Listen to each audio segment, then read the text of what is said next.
خلينا نرحب بضيفنا الان عبر الاقمار الصناعيه. بينضم الينا دكتور زكريا مطر وهو استشاري اقتصادي عضو جبهه الضمير. دكتور زكريا السلام عليكم. السلام ورحمه الله.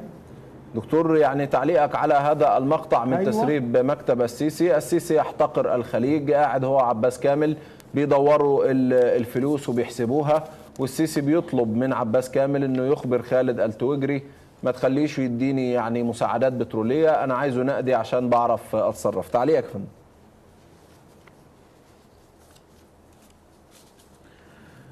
في الحقيقه انت لو رجعت للتسريب السابق وشفت عباس كامل وهو بيكلم فهد، كان بيقول له سعاده الرئيس علشان يعرف الامور ماشيه ازاي.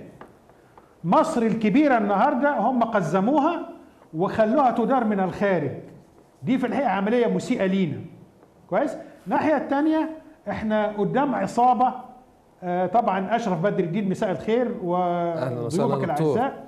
احنا قدام عصابه اللي سرق الوطن واغتصبه ياخد اي حاجه، واحنا بنقول لجماعه الخليج انتوا تستاهلوا اللي وثقتوا في هؤلاء الناس واديتوهم، والان واضح تماما ان هم بيهينوكوا وكانهم بيضحكوا عليكم. انا مش عاوز ادخل في انهم خدوا 200 مليار و300 مليار، مصر فيها امكانيات كبيره. يعني اشرف بدر الدين يعلم ان احنا فرق الاراضي اللي اخذها رجال الاعمال حوالي 800 مليار، وان الشركه الكويتيه كنا بنطالبها ب 48 مليار وهي وافقت على 36 وما دفعتش حاجه.